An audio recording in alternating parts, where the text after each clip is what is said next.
for you both, no, ano naman natin, it's not about the destination of the journey, although siyempre hindi na yung journey na, so again, um, what makes this year more special compared to the years before that? And you fell short of the goal. Bon, why don't you answer that first? I think just it being our last year, it's enough said. Again, me and Zay, we've been playing together for 11 years. So, and in an academic jersey, so this the last season is definitely memorable for us, definitely special. Too bad that it ended this way, but as you can see, I'm not over the loss because I'm still wearing the athlete jersey. But that's life. You gotta be with it. Yeah, you gotta move on. Well, that's about 50 points, 6 rebounds, 1 assist, and my 2 of 6 from Bimbo Country. How about you, Keeper? Answering Christian's question earlier. Yun nga, siguro, just blessed to be part of such a journey. And siguro ito rin yung pinaka-special sa akin kasi nga, senior and with all the adversities we faced inside the court and off the court. I never knew I had a teammate who was serving for public office, mga ganun. So yung mga ganung type na mga issues, so it just made everything feel special for each and every one of us kasi it made the team very strong and just made us unite as one although we fell short of the goal that we wanted to beat FEU today and then play on Wednesday supposedly. Ganun talaga pero I wouldn't pick any other teammates with what I have now to spend my senior year. So yeah, yun siguro. Keeper, how disappointed are you that you cannot lead the UAP with a championship?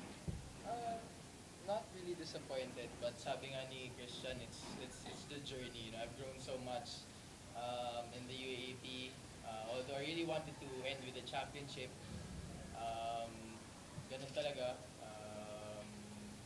Kailangan ko lang talaga sana sa PBA or hopefully in the future manalo ang championship. So marami akong natutunan, marami akong kaibigan na nakuha dito sa UAP from the press, from the media, from the statisticians, and my teammates, the whole Ateneo community. Yun lang siguro, very proud lang ako and very thankful ako for knowing them and just being a part of this UAP family. Okay, speaking of statistics, for Keeper Avena's final game at the UAP, 25 points, 3 rebounds, 2 assists, 1 steal. Christian, I have another question for Keeper. So what's next after this, Keeper? Are you finishing school or are you going back to the Gilas program? What's next after this? Siguro I'll finish school first and then when I have time naman, I'll just train with Gilas probably. If they need my service, I'll be free. Since it's the PBA season as well, they need more bodies in practice. I'll be open to join everything naman. So hopefully ngayon, pahinga muna. Medyo sakit. Pero yun siguro. Very thankful. I'm very, very honored to be part of this journey. I would like to thank Keeper Avena and Bon Pesumal for Thank spending you. some time with us, and then we talked to their colleagues there, working the room. Guys, let's give us an Bon, you have two other graduating players. Your thoughts about Ponso and Win? Siguro na lang. Hopefully, we get to see each other in the future. Whether play together, play against each other. That's the best thing we could wish for. Everybody's success with their careers. But this season 78 will definitely be something that I would treasure. And ayun, yun talaga, yun lang. What about you, Bon? Kasi yung draft will be next year 5 August, mga ganun. So, what will you do from now to that date? Siguro, just try to rest first. It's been a rough 5 years in the UAAP for me, for us. Get our minds right, get our bodies right. time. Kasi pagdating ng PBA in the future, medyo ibang level na naman of basketball yun. So I have to prepare myself. Siguro sila Von din, ganun din gagawin nila. Yun siguro. That's next for me. Rest muna and then just take it a day at a time.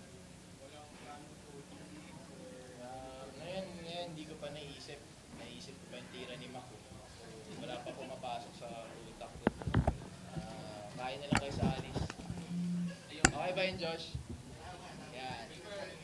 Nag-share ka na si text conversation ngayon. Ni Coach na, yung mga sabi. Coach Nash, well, wala, nag-ano lang siya sa akin, sabi niya, good game, you know. Ang masama kasi din, it was for us to win eh.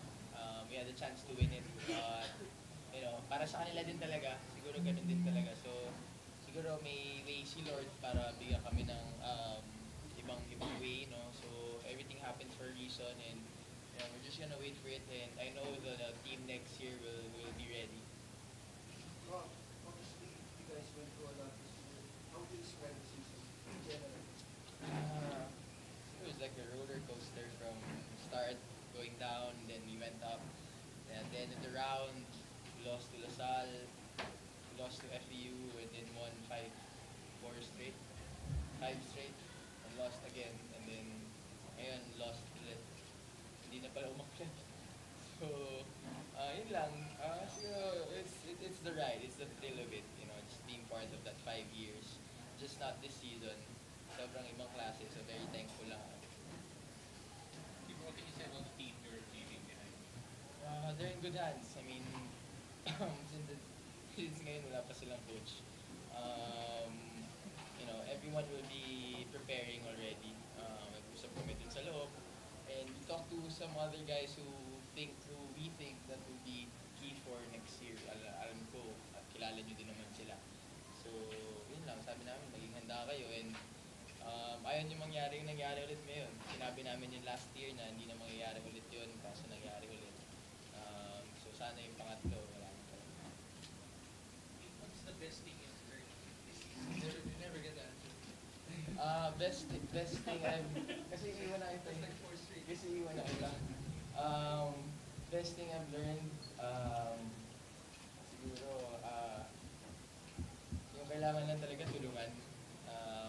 Probably we had one of the best games as a team with Adrian and the other guys stepping up with Fonzo, diba? So, yan, siguro just basketball is just a simple sport. You need each other to win it all. So, tulungan lang din palagi. I think teamwork is one of the reasons why I played the sport. And, yan, fun. What is the best thing you learned in your final season? I think it's just to stay the course because there were so many personal problems in the team, you know, injury related and team related. But as a player and as a teammate, all you really can do is just focus on the goal. And I guess all the issues that we experienced in the past, you know, just to embrace it, just to stay together and keep fighting. So, yeah. Coach Bro went under fire at the start of the season. But, received a lot of criticisms. Pero how would you describe being under Boca Raton? I love Coach Bo. If you know him as a person, he's really a great guy. He takes care of us on and off the court. And I think a lot of the reasons why alumni target him for us losing is that he's not really that kind of guy who talks to the media a lot, you know, doesn't open up about the team. So it's easy to blame him, but if you know him, he's really the nicest guy in the world. And even if we didn't really win in the 3 years that I was under him, you know, I still remember him as a great person, as a great coach. Yun din, siguro kasi amidst everything, Coach Bo studied us. And all the criticism, kahit nga yung off-court issues, nadadamay pa rin siya eh. So, pero as a head coach, sinamahan niya kami dun. So, lahat ng mga criticism, tinanggap ni Coach Bo. And us players, the only way to repay that is to win every game. much as possible, we did that. We believed in him, we trusted the system, we believed in the process. Sometimes just like fall short of what's in the end, diba? We all wanted to win, nakita nyo naman kanina. So, tapos lang din talaga, and Mac made a great shot. Yun, wala. Something that we just sabihin na namin sa sarili namin, sayang, kasi last year na rin namin. So, yun talaga, but definitely, it's not about us anymore, it's about the new team coming in, and this is something that they will remember, and hopefully, it'll make them stronger as a team para next year. Speaking of next year, your thoughts on Adrian mo yung pinakita ng bata? Just watch out. This is something na he will really explode. Something he has the qualities of being not just a star player of a team, but being vocal and a real leader. So that's what we really like about Adrian. So hopefully he stays healthy and remains healthy all throughout his career. And the Nietos, Fergie will be back. CJ Perez will be there. Joel Mendoza, all those other guys will be there next year. So yeah, hopefully makabawi sila. Before nung pumasok sa Ateneo, mas spoil yung Ateneo lagi na nanalo. Then, after nung Spoil din namin sila kapalagi na ayun, na-pressure ba kayo na hindi sila sanay na bonfire? Hindi naman. Sa inyong dalawa yan, I think, sometimes you win, sometimes you lose. Ganun talaga. We were fortunate to be in an era when Ateneo was winning the first two championships. And then, talo ng tatlo. Pero talaga thankful pa rin naman kami sa crowd na nandun kami talaga sila ng mga. For me, I think I just try to win every game, no matter what game, what the stakes are. Even if it's like a pick-up game in court, or village court, try to win every game. So the pressure of winning, it's always going to be there. It's never going to go away. But as Coach Bo said, you have to enjoy it. So we're just trying to enjoy these couple of games, even though we lost. I think the pressure of winning was not there at all, because we just stayed hard, we played even our all, and unfortunately talo kami. But that's what I told the other guys to keep the heads up, because we fought with them.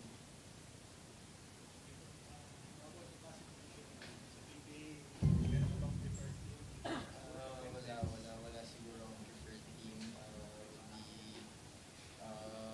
Play si Alvin talaga. patay ka ngayon. Si Alvin. Hindi naman, open to everything. All the possibilities. Siyempre, ayaw mong pumili ng sarili ng team. So, hindi mo naman kontrolado yan. So, hopefully, yung team na kailangan sa akin, yun ang mapunta ko. Yung press score. Yung ba? Pero about yung possibility na kasama ko rin si Father. Siguro that's something to look forward to if talk and text picks me. Sana umabot kung mabili ng chance ko to live in my dad. So, good. Akala ko ba kasi, di ba, dati may mga rumors natin na maglalaro ka ng men's volleyball. Yeah, siguro something I really love to play. Yun, pahinga muna ako saglit and then I'll join them in training. Training muna ako sa Pwede mo pang gamitin yung ano. Oo, gamitin ko po yun. Pwede ko. Si Juan, magaling sa volleyball. Laura!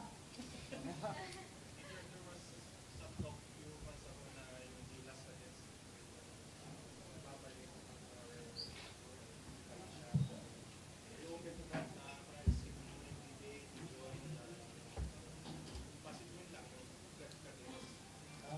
I think Juan and I would be open for that kind of situation. I think we've been playing together for the youth team also, and I will tell you that it's no other feeling than playing for your country. So it's really open for us, and hopefully, given the chance, we can represent the country again. So yeah, hopefully together ulit.